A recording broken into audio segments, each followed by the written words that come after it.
Estuvimos hablando acerca de las combinaciones. Tenemos aquí esta combinación. Cuando el hidrógeno empieza a trabajarse con el grupo 5A, ¿verdad? Cuando el hidrógeno comienza a trabajarse con el grupo 5A, los compuestos que resultan combinar el hidrógeno con los elementos de la columna 5A de nuestra tabla periódica tienen nombres especiales, ¿verdad? Y por lo tanto son aceptados en una nomenclatura y fórmula, ¿verdad? De estos compuestos. Por ejemplo, tenemos NH3, se llama amoníaco. Tenemos fosfina, que es la unión del elemento, todos esos elementos del grupo 5A que nosotros vamos a tener ahí. Hablamos de nitrógeno, fósforo, astato. Algunos de estos elementos que nosotros vamos a tener dentro de nuestra tabla periódica, ¿verdad? Arsénico, ¿verdad? Y astato, que nosotros vamos a tener en esta parte de acá también. Cuáles son los elementos que nosotros vamos a poder determinar, ¿verdad? Estos son los elementos que nosotros podemos ver de la combinación especial que nosotros vamos a poder encontrar de los elementos del grupo 5A con los elementos del grupo, con el hidrógeno, ¿verdad? Que se va a llamar amoníaco, por ejemplo, las bases del nitrógeno con el hidrógeno siempre se van a llamar amoníaco, el fósforo con el hidrógeno, fosfina, arsina y estibinina. Bueno, son algunos elementos y algunas características que nosotros podemos encontrar en esta parte de acá. Cuando nosotros vamos a unir el hidrógeno con los elementos del grupo 6A y 7A que nosotros tenemos dentro de nuestra tabla periódica, los compuestos, estos compuestos binarios hidrogenados que se forman con estos metales de estas familias se nombran de la siguiente forma. El nombre genérico va a tener o va a presentar, ¿verdad? El nombre genérico va a terminar en la palabra uro, ¿verdad? De la raíz del elemento no metálico, porque recordémonos, cuando nosotros vemos los grupos 6A y 7A dentro de nuestra tabla periódica, nosotros estamos trabajando directamente con elementos no metálicos, ¿verdad? Entonces el nombre genérico se forma con la raíz del nombre del no metal, en este caso terminado en uro, y el nombre específico será de hidrógeno. En este caso tenemos, por ejemplo, el ejemplo que nosotros tenemos ahí. Todos van a seguir con este ejemplo, ¿verdad? Todos. Cloruro de hidrógeno, sulfuro de hidrógeno, ¿verdad? Siempre vamos a colocar, solo que ahora el orden, primero vamos a colocar el hidrógeno y luego vamos a colocar el elemento no metálico, ¿verdad? Primero colocamos el hidrógeno y luego colocamos el elemento no metálico dentro de nuestras características, ¿verdad? Hablamos del cloro, del azufre, ¿verdad? En estas características que nosotros tenemos. Cuando estos compuestos nosotros los vamos a disolver, porque estos prácticamente nosotros los vamos a encontrar de forma sólida, estos compuestos que nosotros tenemos se disuelven en forma de soluciones o en agua, forman soluciones que tienen propiedades ácidas recibiendo el nombre de hidrácidos, ¿verdad? O sea, prácticamente a estos elementos que nosotros vamos a encontrar de forma, por ejemplo, vamos a encontrar en forma sólida y es forma sólida, estamos hablando de forma de polvo, ¿verdad? Entonces, estos elementos, estamos hablando del cloruro de hidrógeno, sulfuro de hidrógeno, cuando estos compuestos se disuelven en agua, forman soluciones que tienen propiedades ácidas, recibiendo el nombre de hidrácidos. Situación que se diferencia colocándole a la fórmula entre paréntesis la palabra acuoso, la palabra AQ, ¿verdad? Entonces, por ejemplo, nosotros tenemos acá, podemos ver aquí en la imagen, para nosotros podemos ver, acá tenemos el sulfuro de hidrógeno, que es un gas, ¿verdad? Eso se encuentra en estado gaseoso. Bueno, esto al añadirle agua, ¿verdad? Se vuelve en un estado acuoso. El estado acuoso de un elemento, ¿verdad? Es cuando éste recibe diferentes, se convierte en un estado totalmente gelatinoso, ¿verdad? Entonces, cuando nosotros tenemos este elemento que se encuentra en estado gaseoso y le añadimos agua, esto sigue siendo el mismo elemento porque el agua pues prácticamente no va a cambiar nada en su nomenclatura, pero sí va a cambiar mucho en su estado, como nosotros podemos encontrar. Se queda como H2S, pero ahora se va a quedar como un estado de H2S acuoso, ¿verdad? Entonces, de gaseoso pasó a estar en un estado acuoso dentro de sus características principales que nosotros vemos. Los hidrácidos tienen por nombre ácido y el nombre específico, o sea, el nombre genérico siempre va a llamarse ácido, ¿verdad? El nombre específico, el nombre genérico que nosotros vamos a tener se va a llamar ácido Y el nombre específico, la raíz del nombre del elemento no metal terminado en hídrico, ¿verdad? Entonces, en este caso podemos hablar nosotros de sulfuro de hidrógeno, ácido sulfhídrico, ¿verdad? Cloruro de hidrógeno y ácido clorhídrico, ¿verdad? Algunas de las características más importantes que nosotros vemos en estos elementos, ¿verdad? Todo esto nosotros lo trabajamos, ¿verdad? Con estas características que nosotros vamos a presentar, ¿verdad? Entonces, todas estas características que nosotros vemos de los ácidos, ¿verdad? Llamados hidrácidos, que vamos a tener en esta parte, ¿verdad? ¿Cómo es que nosotros podemos ver el conjunto de estos elementos conocidos como los hidrácidos, ¿verdad?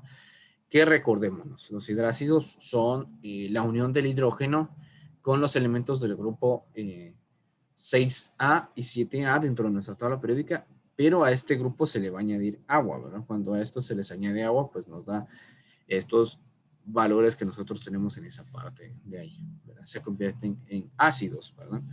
Los valores que se van convirtiendo en ácidos en esa parte de ahí, ¿verdad? Los hidrácidos que van a tener por nombre ácido, ¿verdad? Y el nombre específico, la raíz del nombre del elemento no metal, que va a estar terminado en ico, ¿verdad? Entonces podemos ver aquí, en el estado gaseoso se llama sulfuro de hidrógeno, o, sí, sulfuro de hidrógeno, y en el estado acuoso, ácido sulfhídrico, cloruro de hidrógeno, ácido clorhídrico, ¿sí? Esto lo manejamos nosotros en nuestro sistema clásico, ¿verdad? Ya en el sistema estequiométrico, el sistema Stock, pues bueno, se trabaja de la misma forma que hemos trabajado con elementos del elemento no metal, ¿verdad? No del hidrógeno, sino que se trabaja con el número de valencia del elemento no metal que nosotros estamos trabajando. Bueno, esas son algunas características muy importantes y características principales que nosotros optamos y que nosotros podemos tener dentro de nuestras situaciones. Luego tenemos, ¿verdad? Acá nosotros tenemos algo muy importante, ¿verdad? A partir de ahora nosotros empezamos a trabajar los compuestos binarios que no tienen ni hidrógeno y tampoco tienen oxígeno. ¿Cómo es que nosotros los podemos encontrar? ¿Y cuáles son las partes importantes de estos elementos? ¿Verdad? Los compuestos binarios que no conllevan oxígeno y que no conllevan ningún hidrógeno, ¿verdad? ¿Cuáles son las partes más importantes que nosotros podemos ver? ¿Verdad? Cuando nosotros, por ejemplo, tenemos la combinación de un metal con un no metal, ¿qué elementos nosotros podemos encontrar? ¿Verdad? De la combinación de estos dos elementos.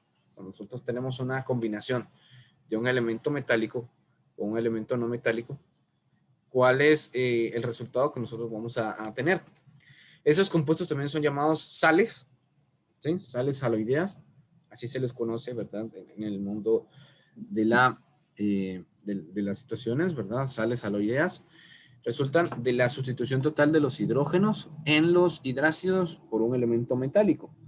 Su nombre genérico es formado por el nombre del no metal terminado en uro, o sea, el elemento no metal, bromuro, cloruro, sulfuro, ¿verdad? Todos los elementos no metales que nosotros encontramos, ¿verdad? Todos los elementos metales que nosotros encontramos en esta parte de ahí.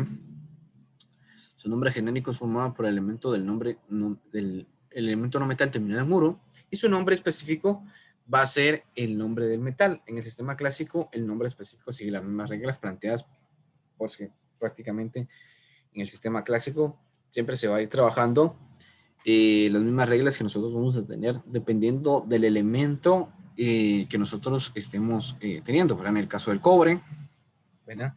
Que es el elemento que se va a ir estudiando. En el sistema estequiométrico, el nombre genérico se forma utilizando el prefijo adecuado que indique el número de veces que ésta se presenta en el elemento no metal, seguido del nombre del no metal terminado en uro, ¿verdad? Entonces acá nosotros tenemos que en el sistema estequiométrico el nombre genérico va a formarse, ¿verdad? O va a seguir formándose, por ejemplo, el elemento siempre va a ir formándose, siempre va a seguir las reglas de los óxidos, de los anhídridos que nosotros hemos visto, ¿verdad? A lo largo, cómo es que nosotros podemos identificar cada uno de estos elementos, ¿verdad? Y cómo es de la forma más importante que nosotros vamos a tener, ¿verdad? ¿Cuáles son los elementos tanto el nombre específico, ¿verdad?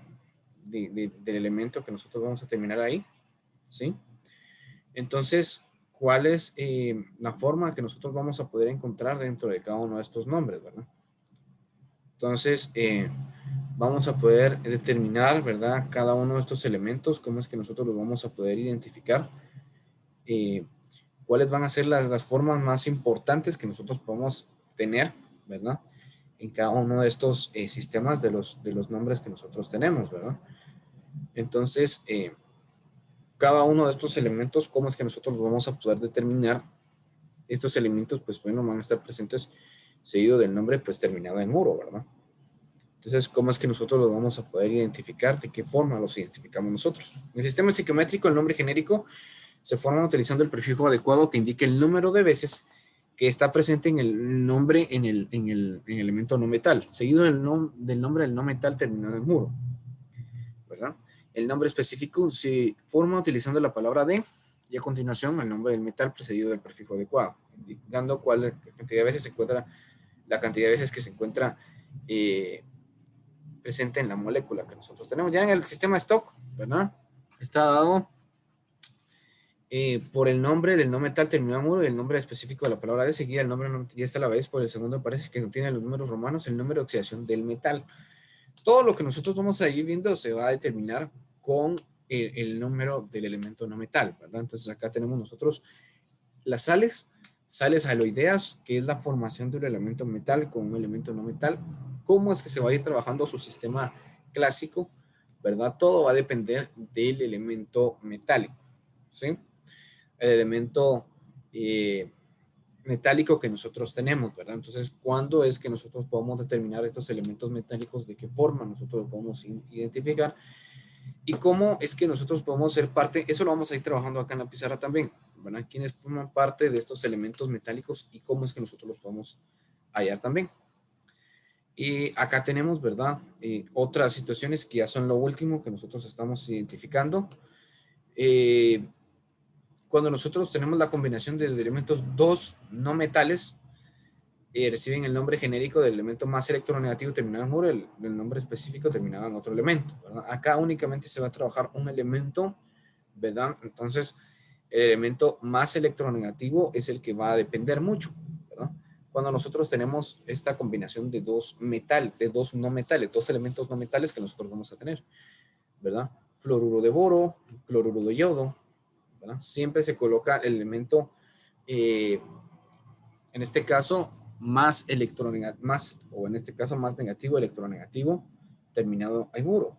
En el caso del boro y el flúor, ¿verdad?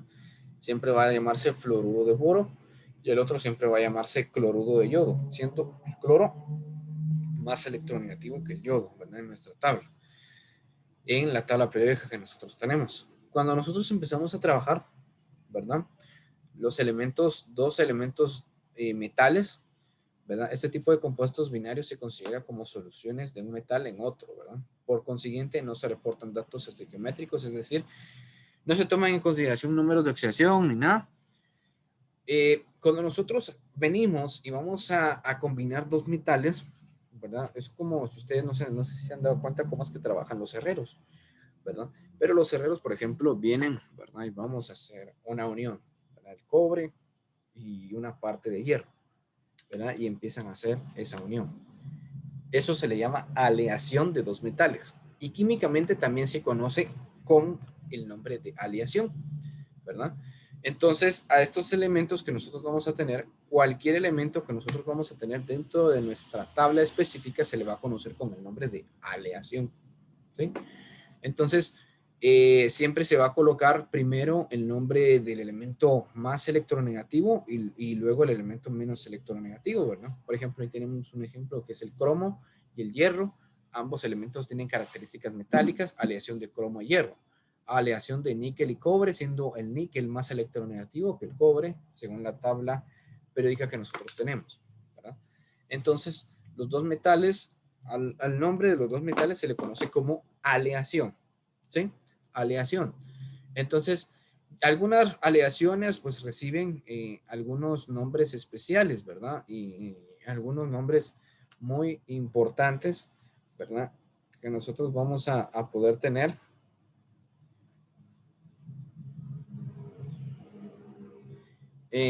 Algunos elementos importantes que nosotros vamos a poder encontrar, ¿verdad? Por ejemplo, acá tenemos algunos nombres especiales que nosotros vamos a poder tener.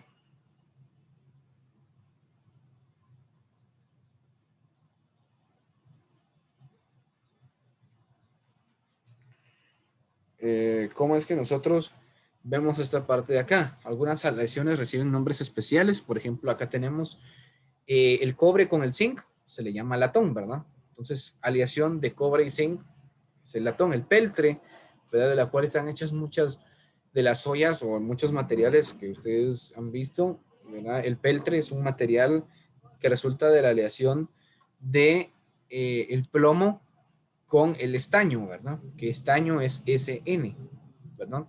SN es el estaño, entonces a la aleación entre esos dos elementos, pues entre el plomo y el estaño nos da el peltre. Cobre y estaño, pues si venimos y vamos a hacer la aleación de cobre con estaño, nos va a dar como resultado, ¿verdad? El resultado que nosotros vamos a encontrar es el cobre y el estaño nos va a dar el bronce, el tan ansiado o tan conocido como bronce. ¿De dónde sale este elemento? Pues resulta que el bronce es una combinación de dos elementos metálicos, que es el cobre. Cuando vengo yo y trabajo el cobre con el estaño. El babit, que es otro elemento totalmente diferente, quizás probablemente no lo conozcamos nosotros, ¿verdad? Pero es una combinación que nos da de tres elementos metálicos, el cobre, el estaño y el antimonio, ¿verdad? Antimonio, que es Sb, son algunos de los elementos que nosotros podemos encontrar. Sb es antimonio. La suma o la combinación, la aleación de esos tres elementos, pues nos va a dar el resultado de un nuevo elemento que nosotros tenemos ahí conocido como babit, ¿verdad? Entonces, a la combinación de dos metales se le conocen como, de dos elementos metálicos, se le conoce como aleaciones, ¿verdad? La combinación de dos metales se le conoce como aleación, ¿verdad? El caso de los dos cuando los dos elementos no sean metálicos, pues bueno, ahí sí va a sufrir una severa situación, ¿verdad? Un severo cambio que nosotros vamos a poder identificar, en el que nosotros vamos a poder distribuir diferentes cosas, ¿verdad? Entonces, en el caso de los dos, que los dos elementos sean dos elementos no metales, bueno, ahí sí va a haber un gran cambio, ¿verdad? Porque los elementos que nosotros estamos trabajando ya va a ir con la palabra uro y el nombre específico del elemento que nosotros tenemos. La combinación de un metal con el mercurio es un elemento metálico, si nosotros lo sabemos, el mercurio es un elemento metal, pero no todos van a poder caracterizarse, ¿verdad? Tiene diferentes características. Cuando vengo yo y voy a trabajar un metal con el mercurio, se le llama amalgama, ¿sí? Primero coloco el nombre metálico, luego coloco el mercurio. Y es que sabían, ustedes, no sé si ustedes sabían, pero es muy importante saber, el mercurio es un elemento metálico. De hecho, es uno de los pocos elementos metálicos que encontramos en la naturaleza en estado líquido, ¿verdad? El mercurio. El mercurio es un elemento metálico que nosotros encontramos dentro de nuestra tabla periódica, que encontramos en estado líquido, puro, ¿verdad? Entonces, al combinar, al ser esta combinación de un elemento metal cualquiera, ¿verdad? Cualquier elemento metálico con el mercurio, primero se va a colocar en el orden. Primero coloco el elemento metálico, luego coloco el mercurio. A esto se le va a llamar amalgamas, ¿sí? Amalgama de plata, amalgama de oro, ¿verdad? La amalgama es el nombre que recibe el elemento que va a ir asociado directamente con el mercurio, ya sea en este caso un elemento metálico que se va a ir asociando con un elemento, el amalgama, el mercurio con un elemento metálico, ¿verdad? Cualquiera, no importa. Cuando nosotros trabajamos el amalgama con un elemento metálico, pues va a recibir el nombre de elemento de, el amalgama es el resultado de la combinación de un elemento metal con el mercurio, ¿verdad?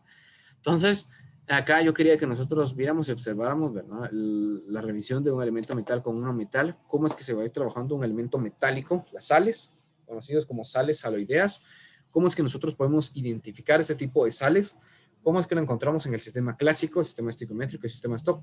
El estequiométrico y stock, pues va a ser muy fácil, ¿verdad? Solo va a depender mucho de qué elementos estoy trabajando o con qué número de oxidación estoy trabajando yo el elemento metálico. Entonces depende mucho con qué número de oxidación yo esté trabajando en el elemento metálico y con qué número de oxidación también yo esté trabajando en el elemento no metálico, ¿verdad? Con qué número de oxidación